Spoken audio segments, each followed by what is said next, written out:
Welcome to the September 20, 2011 meeting of the Glendale Housing Authority. May we have a roll call, please? Authority members: Friedman. Here. Manukian. Here. Mincy. Here. Najarian. Here. Parazian. Here. Weaver. Here. Chair Quintero. Here. May we have your report? The agenda for the September 20th, 2011 regular meeting of the Glendale Housing Authority was posted on Thursday, September 15th, 2011 on the bulletin board outside City Hall. What's next? Next is approval of minutes. So moved. Second. Minutes stand approved as submitted. Next. Next is oral communication. No cards were submitted. Okay, next. Next on the business agenda of the Housing Authority is 6A, Director of Community Development, regarding review and authorization to issue Fifth and Sonora request for qualifications for affordable housing development. At 6A1 is resolution authorizing issuance of requests for qualifications. Ms. Beers. Chair Quintero, members of the Housing Authority, we will go to Peter Zovac, Deputy Director of Housing, to take you through a quick PowerPoint presentation and answer any questions that you may have. Thank you. Mr. Chair, members of the Housing Authority, Community Development staff is seeking authorization to issue a request for qualifications, or RFQ, related to affordable housing development of Housing Authority-owned property, better known as the Fifth and Sonora site, and provide and receive direction as deemed appropriate from the Authority. Back in August of 2008, the Housing Authority acquired an approximate 68,000 square foot parcel of land near the southwest corner of 5th and Sonora Avenue for $6 million, approximately $89 a square foot. Due to the location, size, the fact that this entire parcel was all under one ownership, and the condition of the parcel, most of it being vacant land, the Housing Authority identified the site as appropriate for affordable housing development. In August of 2010, the Housing Authority was presented with various build-out scenarios for consideration for the site and the accompanying financial assistance figures. CD staff was provided some direction by the Authority and was asked to return at a later time for added information and discussion. A subsequent discussion took place in April of 2011, and at that time the Authority adopted a policy that required all Housing Authority-owned property to be developed as affordable housing to be disposed of through a competitive process. The Authority directed staff to prepare a request for qualifications, an RFQ, for this particular site, and the Authority commissioned an appraisal of the property as well. Slide. As directed, staff has prepared an RFQ for your consideration. The RFQ is proposed as the first step in a solicitation process with the ultimate goal of partnering with a successful, responsible developer who provides the best vision for the property and the experience to deliver that vision successfully. The RFQ consists of an introduction of the City of Glendale and of the Housing Authority, provides a description of the recent projects, affordable housing projects of the Housing Authority, a description of relevant Housing Authority programs that we have implemented, a description of SB 1818 density bonus law, state law with regards to affordable housing and the ability to receive density bonuses, a description of the site and the neighborhood, information being requested with regards to developer submittal requirements, and then a discussion of the review and the selection process. The requirements are the RFQ is that we are looking for and requesting that the developers provide us with a development concept, basically their vision and usage for the site. We're looking for a statement as to the type of development that they are proposing. We are looking for an identification of the target population they wish to serve with it, with regards to income ranges, household composition, any special needs. We're looking for the type of use and the anticipated number of units, and any additional benefits that the developer can identify that this project will bring to the City of Glendale, above and beyond just affordable housing, whether there's a open space component, sustainability, other amenities, social services, high quality, innovative design, etc. We're looking at the experience and the professional qualifications of the developer. What is their mission statement? What is the legal status of the entity? Are they a nonprofit, a for-profit, an LLC? Do they consist of and develop in a scenario of partnerships with others? A description of their development experience, any relevant projects either within Glendale or outside of Glendale. Their experience in new construction and or rehabilitation and adaptive reuse of properties. A description of the key individuals on the development team, including all sub-consultants, engineers, architects, etc. A description of their experience working, if any, working within the City of Glendale, and their experience with the reintroduction of tenants back into the new development, and for references.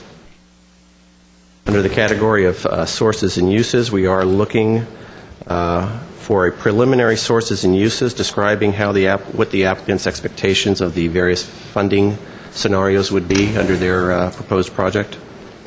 We are looking for an explanation of any partnerships that they propose under this scenario, whether or not they feel there are any constraints of the project and constraints on their proposal, and or any assumptions that we would want to have clarified. And then we provide them with a timeline, or request that they provide a timeline for the financing of the proposed development. As you see, staff has provided a timeline as to what we think the process would be for issuing out the RFQ and then taking it all the way through to developer selection for a project. We are asking RFQ authorization to issue the RFQ today. We would then issue that out immediately and ask that those RFQs be submitted back to the city on December 1st, month of December for initial screening, and then coming back in January for a recommendation.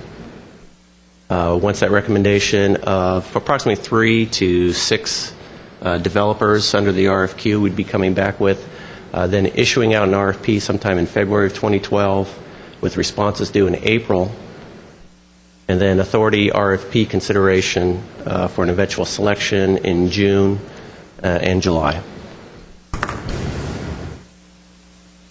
Under the selection criteria for the developer, we are looking at,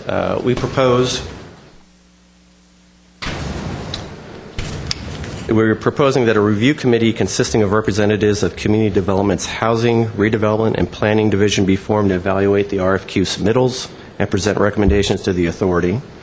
The review committee would be looking at the developer's experience, the development team and partnership that would be proposed into the project, the design team, developer sources and uses for the proposal, be looking at their overall vision for the site, the type of housing affordability that would be provided and its cohesion into the neighborhood, any additional benefits that the project would be provided, the timeline that the developer proposes for the project, and then just overall compliance with the RFQ. So taking that information into consideration, we'd be coming back with some recommendations.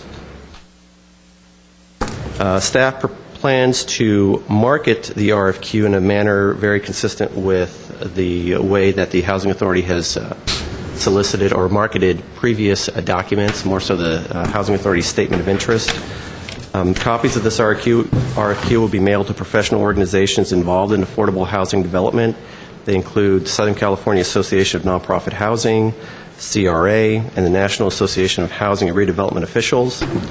In addition, developers in good standing of existing affordable housing projects in Glendale will also be provided with a copy. A public service announcement will be made and notice availability in the city's GTV Channel 6 website, GTV Channel 6, the city's website, and the Glendale News Press. And finally, copies will be provided to those developers that have responded to the aforementioned statement of interest previously. To date, there are approximately 30 developers that have expressed an interest in developing in Glendale, and they've met with staff and they've been placed on this list for future solicitations, such as this one. There is no new fiscal impact associated with the issuance of the RFQ, and as such is not in violation of the California Supreme Court stay with regards to AB 26 and 27. A developer may eventually be selected once the entire selection process is complete, and only after a disposition development agreement with the developer has been approved by the authority will there be a fiscal impact. I do have a little bit more of discussion, if you'd like, with regards to the site and the neighborhood. At this point, though, if there are no questions, I can conclude right there. Are there any questions, Mr. Manukian? Yeah, in the map, the building that is facing on Sonora, if we can put the map with Would that be the aerial picture or the neighborhood survey? The aerial picture, the second picture, right. The left side, that building, what is that building, the white one on the left side that is fronting Sonora? It's a single-family home. That big? Correct. Single-family home, and as I mentioned earlier, most of the property is vacant, but there is a fourplex facing 5th Street and a single-family home facing Sonora. They're occupied. They've been occupied since acquisition, and it's been managed by the city's relocation consultant. As I was looking at these plans last night, I just thought that it would be, and I don't know if it's possible, having an open space or a park there as opposed to an affordable housing development. At this point, I'm very hesitant about affordable housing projects, and I think, considering that there are a number of multi-family residences around that area, in that area, I think the land would be better use if we have an open space park or anything of that sort. We can even, tear down that little arm that's sticking out to the left, just block it off and make it a dog park. Yeah, or the right side will be. Is that a parking lot to the south of that? This here? Is that, where's the access to that from? The access to this parking lot is taken off of this entrance here. Oh, really? This Okay. parking lot is legally tied to this vacant lot here. Okay. This is excess parking that's been provided. As I indicated earlier, this was all under one ownership, so they made multiple Are uses those on their buildings in the sites. middle occupied? These? Yeah. Yes, they are. They are occupied They have been. by tenants Correct. who pay us rent. Yes. And what about the building below that? No, that one, yeah. That's a storage shed and parking. Okay. I just, with affordable housing, and I want to have a discussion, and I don't know if it's possible or not, and I'm talking to my colleagues, I think it would be a great idea to have an open space, a park there, where community members can be a children's playground, a dog park, community garden, or something of that sort. I think would be more useful at this point in terms of better use of city dollars than an affordable housing project. Affordable housing projects historically will end up costing the city more, and I don't know what kind of restrictions we have in terms of the funds that were used to purchase the property at this point, but I just think that considering a park at this point in time on a property that's approximately 1.5 acres in size, a fairly large lot, I think having a discussion in terms of having a park there would be much more to my liking. So. Okay, well, And to the communities. let me say that was always my first choice for this property, because when you look at park space, of course, you've got Brand Park, but that's very, very far to the north.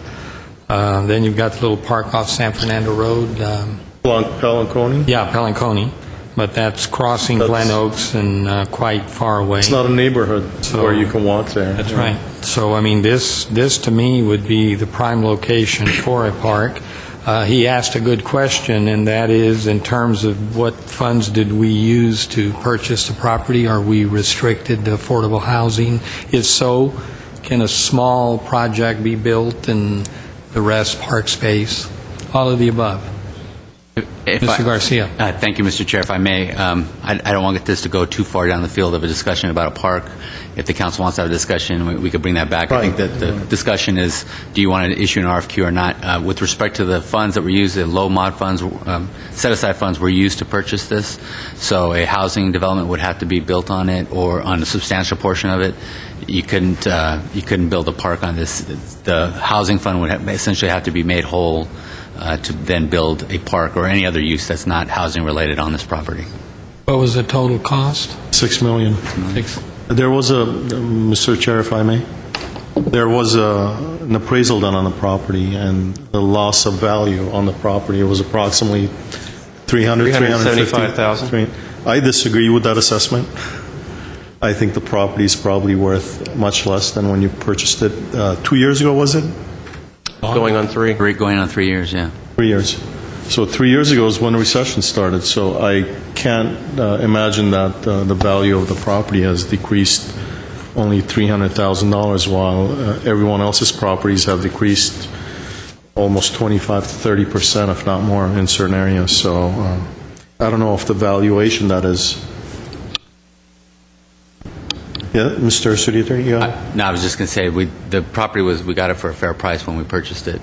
Right. No, I understand. I'm just saying the value of it in case if we have to make, or if the city council has to purchase the property and put the money from one bank account to the other, would we have to pay fair market value or do we have to pay cost? We have to pay the housing authority's cost to purchase the property was set aside. Regardless of the Work current with me value. here. We'll look at it, but the general rule when you're using housing funds is you got to make it whole if you're not going to end up using that. When you purchase property... But if you put it out in the market, let's say we're not going to use it and you put it out in the market, you're going to get fair market value. You're not going to be whole. then my recollection in this area with respect to housing funds is that you have to make it whole. So if you were put on the market and not be made whole, then the city would be on the hook for the rest, or the housing authority would be on the hook for the rest to find another source to make the housing fund whole. Okay. Let me just say that I'm not in favor of affordable housing at this location at this time. Okay, well... The question? Yeah. When you said that a substantial portion of it would have to be affordable housing, can we at some point, if we're going to bring back this discussion about a park, find out what that exactly means? To see if there's a compromise where what portion we would have to do affordable housing and what portion could be public, could be a park component? Okay, we could. And the general rule is your public improvements have to be related to the affordable housing development that you're building. So to the extent that the affordable housing has an impact, for example, on park space, you require some form of dedication, but it would be a small, my general feeling right now, without having looked at it in details, it would be a small part, not half and half, for example. So when you're saying be made whole, so it's possible then if we were to shift that commitment, that $6 million or whatever that commitment is for affordable housing to another site, then we could do it that way? We could look at that as an option, but Why don't you have to spend. I would like that option to come back to see if that money could be spent in another area or another project. And I'm not saying that I'm for or against doing a park here, but I'm certainly open to that discussion. But I'd like to know what my options are. You know, if we can shift that to another piece of land that we have or that's available, we should at least have that option come back to us. Yeah, let's be creative. I mean, it's not... By shifting it, I assumed you meant the city would buy some space somewhere else and you basically switch them out, and that's something it'd have to be Yeah, or equal. invest in another parcel that we own that's not dedicated as, or that hasn't been committed as affordable housing. If there's another parcel.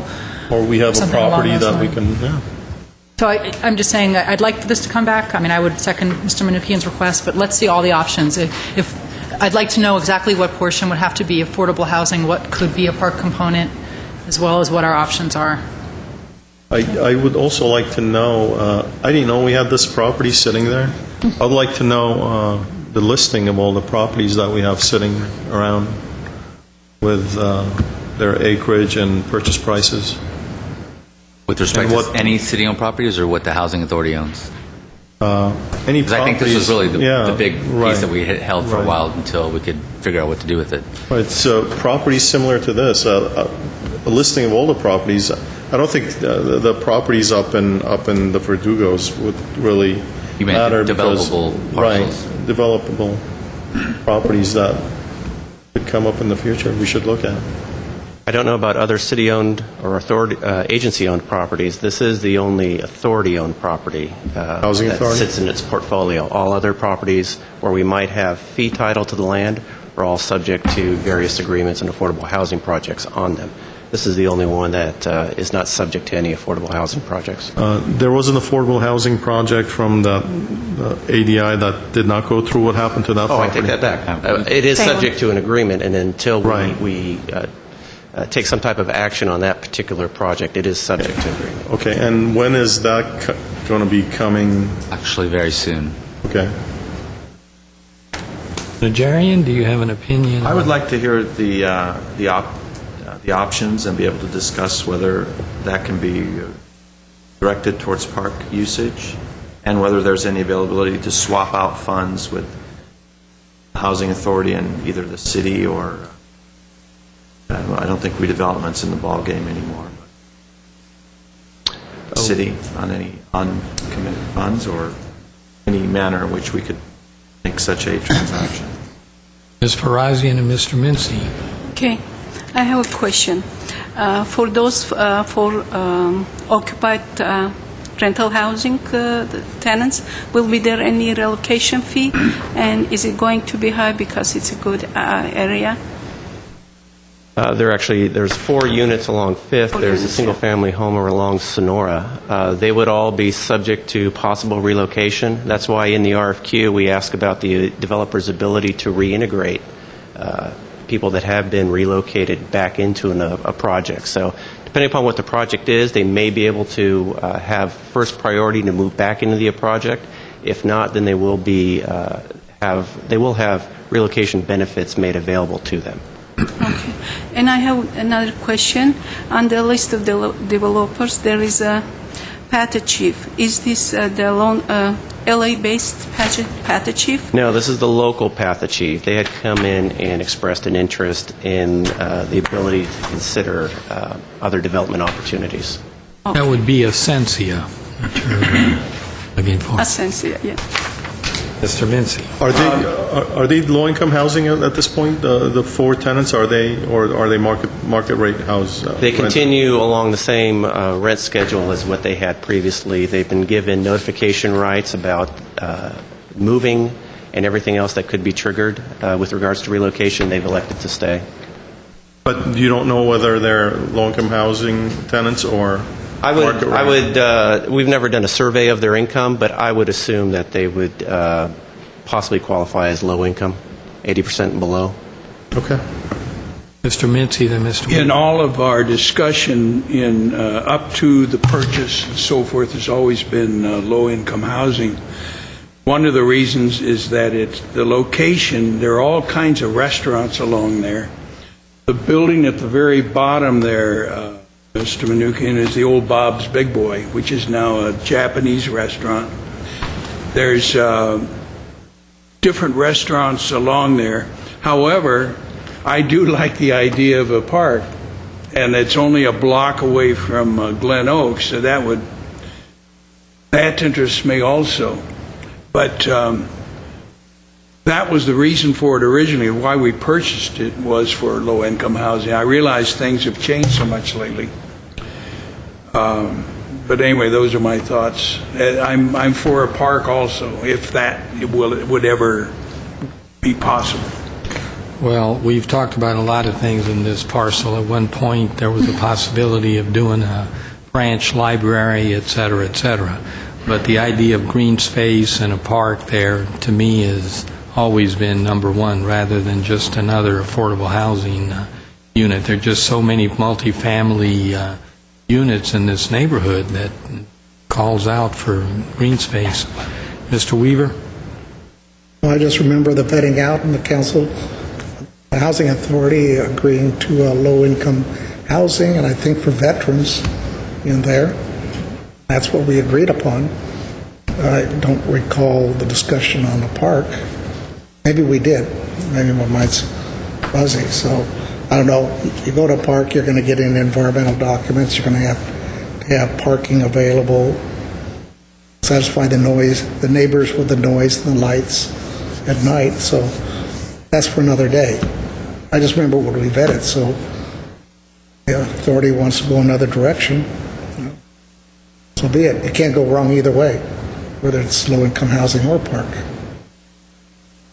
Okay, I think you've pretty much got direction. Ms. Beers? And with that direction, Chair Quintero, members of the authority, we will bring back information regarding costs associated with the possibility of a park outside of the housing set-aside funds that we're talking about in terms of construction costs as well as maintenance and operation that are ongoing, and what that would entail for the general fund ultimately. So that'll be another discussion for another day, and we'll bring all of that information to you and see what direction you'd like to go. I would just add, one, it'll be a joint item with the council and the housing authority when we bring it back, and then two, right now, we couldn't do anything with this property because of the stay. Purchase was set aside, so it's subject to the stay. The RFQ wasn't anticipated to be implicated because it would obviously go past January, so whatever options we bring back, it'll be still subject to the stay until that issue Well, gets actually, resolved. that's a very good question. So in terms of everything that's going on with redevelopment, where does this property stand? Is it something that we Currently, need? right now, if we wanted to sell it for any purpose, we couldn't voluntarily do that because it was, even though it's the housing authority, it was purchased, was set aside. Those projects that were properties that were purchased with redevelopment funds are also subject to the stay. So we'll get an answer one way or the other in January, and we either get an answer that the law is still effective, but we could continue to operate because the opt-in is still valid, which we anticipate we'll either get a ruling that we can operate because we opted in, or we can operate because the legislation was invalid. There's a slight chance it could go where the law is invalidated, but AB 27 is invalidated, but 26 is kept in effect. We don't think that's a plausible option, but it's still something that's technically possible. Friedman? In terms of the question at hand, I would support still putting the RFQ out because it would just give us more options when this comes back, and we might get some interesting proposals from developers that include substantial open space or public space. So I think that we shouldn't hold up the process while we have this discussion. I think we should put out the RFQ and still calendar the discussion, since we can't do anything with the property anyway until the redevelopment issue is resolved. So that would just give us more options and more information. Anybody else interested? No. Jerry? My only problem is I don't want to give, false hope. I don't want to give false hope to the developers and get involved in them commencing their lobbying to us. Don't put a park there. We can do this. Let's see whether a park is even in the cards for us, and if not, then open it up. That's my only concern. I know they can be quite aggressive and persuasive, as we've seen in some of our previous projects, and I'd rather leave that out of our consideration when we decide whether a park is suitable for our needs. Any other comments on that issue? I had a question. If, let's say we sold that property, is there a possibility that money would go to the governor? It's possible, well, to the state, it'll be part of the opt-in. It could be used to pay the opt-in payment, or it's part of them. If for example, AB 26 is upheld, which that's the bill that eliminates redevelopment, and 27 is struck down, theoretically, all the agency's unencumbered assets could be transferred to the state or to the county to pay other obligations that the state has. So it's technically feasible, I guess. On the other hand, if the city of Glendale uses its general fund, whatever funding we use, and return the money to the state, then obviously we can do what we want with that parcel in terms of either developing it or turning it into a park, et cetera, et cetera. Correct, assuming we get a result on the legislation, on the litigation one way or another. Right. Okay, so the question is, do we want to move forward at all, or do we want to just have the parks discussion first? I didn't hear from anyone else. Well, with the comments of other members, why don't we put this on hold and let's talk about these various things like the parks. How I like Mr. McNukie, or Mr. Najarian did mention the fact of getting the developers all excited about something that might not ever even happen. So that's the only reason I would say put it on hold. However, it is isn't it a good thing to at least have certain things we're looking for in all developments regarding low-income housing? Ms. Razian? Have the park discussion first, or go forward with the RFQs? I think it's pretty obvious. Yeah, for public discussion. All right, so the majority would like to table the RFQ until we get more information on the possibility of doing a park there. How long would that take? I mean, obviously don't want to go months and months on this. A matter of a week or two to get the information on the parks option and the... I would think it would have to be more than a week or two. Yeah. I would look at maybe bringing it back. If there's desire to bring it back in advance of any decision on the redevelopment stay and just to have that discussion, I would say at least a month's notice to be able to come back, and that would give us the opportunity to meet with park staff, to go out and assess some of these other properties that might be within the agency or the city's title, and then come up and do the necessary research to present a report. I would agree with Mr. Zovak. I would say mid-October, Chair Quintero. We've got that Would park be the by the earliest. 210 freeway, don't we? Pennsylvania? No? Oh, yes. Quality property. According to the previous developer, there's room for all sorts of units on there. Anyway, let's hold that. Okay, well, thank you very much, Mr. Zovak. What's next? Next is authority member or staff comments. Comments from the authority staff? There- Hear none? There are, I believe, staff comments to be presented. Okay.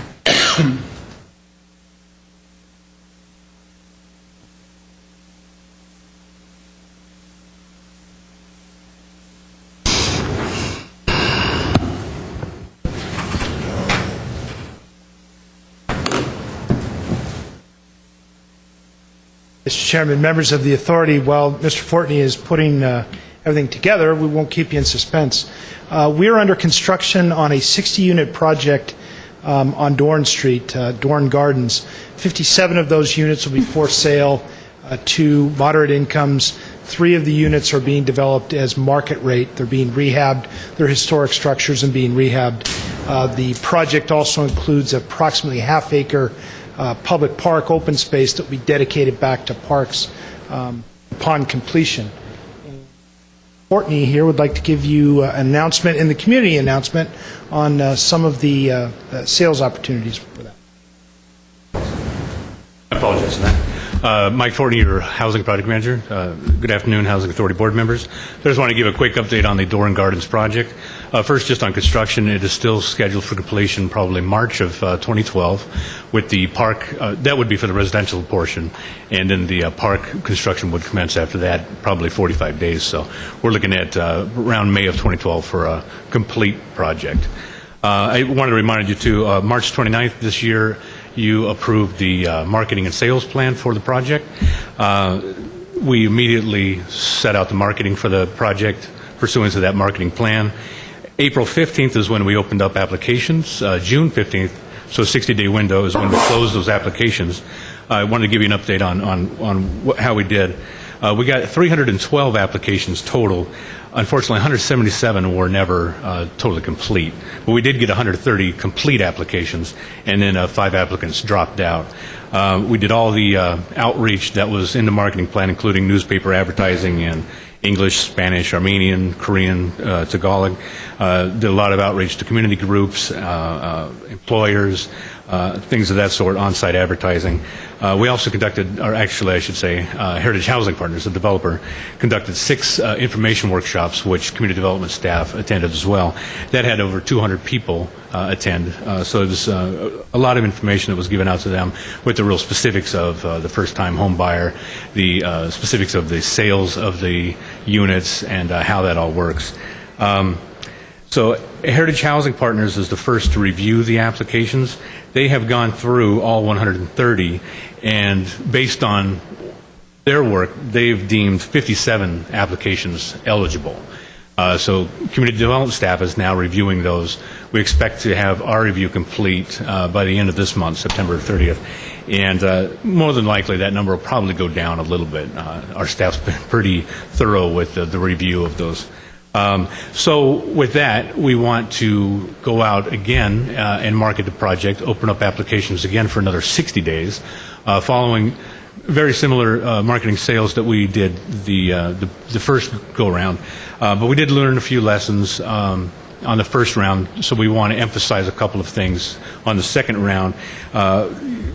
One being use direct mailing marketing, which we didn't do, to target area renters, and then also more direct employer outreach. So we want to boost those two areas, and we're hoping to get probably, we'd like to get 150 qualified applicants for the 57 affordable units. So I just wanted to give you an update as to where we are now and announce that we would like to make applications available again starting tomorrow for another 60 days.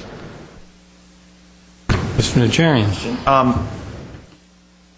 What sort of safeguards do we have that someone purchase one of these units and then turn around and rent it out at market rate? What sort of we have restrictions? Yeah, we do. We have the right of first refusal through the life of the. Actually, I should say, Heritage Housing Partners, because of the new market tax credits, it's an incredibly complex financing structure. They have the right of first refusal on the project for the first 7 years. So if a home purchaser wishes to sell, they have to sell to another moderate income, or Heritage Housing Partners has the option of buying, and they absolutely will exercise that option. And there's a third option: the city, or the housing authority, I should say, also has that option. We can go out and find a moderate income. How about rental, though? Let's say I buy it, not I, someone low income qualifies, purchases it, turns around and rents it for a profit. No, Is that? No. Will we have safeguards that would prevent that from happening? Yeah, exactly. We have that safeguard, yes. Okay. The question, Ms. You said that from the initial 300 applicants, 130 had qualified, and the rest, the applications were not complete, you said?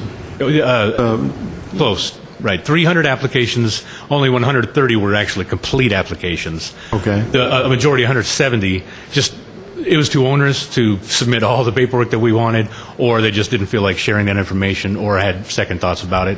And then out of the 130 that completed the applications, HHP has deemed 57 of them. Is there a way of going back to those 170 and giving them a chance to reapply instead of going out and doing a big marketing campaign again? Yeah, we can. Mm-hmm. And I should say, too, I failed to mention, Heritage Housing Partners has been keeping an interest list. Since the application has been closed, they have 250 people on that interest list. In addition to the 300 who applied? Yes. Mm-hmm. And yeah, absolutely, we can go to the 177 that didn't complete their applications also. I have a question. Let's somebody is 55. After paying off her or his loan, he or she dies. What is going to happen to the house, to the condominium? Will it go to their heirs, or will it go? Yeah, if you're talking after the property is completely paid for? Yeah. Yes. Yes. It's their property, free and clear. Is their property? Yes. Now, if they were to pass prior to the 45 years, rental is 55, owner is 45 years. If they were to pass prior to that, their heir has to also be eligible, income eligible to inherit. But afterwards they don't. Afterwards they don't. Eligible? Exactly, because after the 45 years, the affordable covenants are lifted, and they own it. Do they build equity in the house? Yes. Let's say 40 years. Yes. They should have a certain amount of equity. Yes. Every 5 years, their equity share gets larger and larger and larger until at 45 years they own it completely. Very good. Thank you. Any other questions? Good question. One last comment, Mr. Chairman. If the authority is aware of any groups that we could go to see, or people interested, please have them contact either the website or our office directly. We would like to get this out as broad as we can in the community and see Glendale residents purchase those units. You have 60 units, right? There are 57, there's 60 units, 3 of them are market rate. And approximately 50 have qualified already. Yeah. And you have 250 waiting in the wings. Yeah. Plus, you have another 170 who did not completely. Right. So you have approximately a pool of 300. So you want us to give you more, so that we can have 10 more units filled. We want to make sure that we have enough people as they go through the process. They may not qualify. You just like doing paperwork. More angry people saying, "Why didn't I get my unit?" If I could, though, too, once we've gone through and we know how many households that actually qualify, then we have to look at how many qualify for a 1, a 2, a 3, and a 4. We may have all 50 competing for a 3. I mean, that's highly unlikely, but so you need quite a bit more than 57 for that reason. No worries. Mr. Mincy. This is also a high-quality project. Anyone who visited Heritage Project... Where is this, do you know? It's Brandon, where? 331 through 343 West Duran. It's just west of Central. Between Central and Pacific. Heritage originally has a development in Pasadena that is just top-notch. This is the same type of thing they're doing here in Glendale. So it's really high quality and will be an excellent project. It will be a Greenpoint rated project. It'll probably be equivalent to LEED Silver. It is a very good project. If anyone has any interest in visiting the site during construction, I'm very happy to arrange that. There's also a mini park that should have been a lot bigger. But, that was another argument. Okay, thank you very much for the update. I move we adjourn, Second? unless there anything... We are adjourned.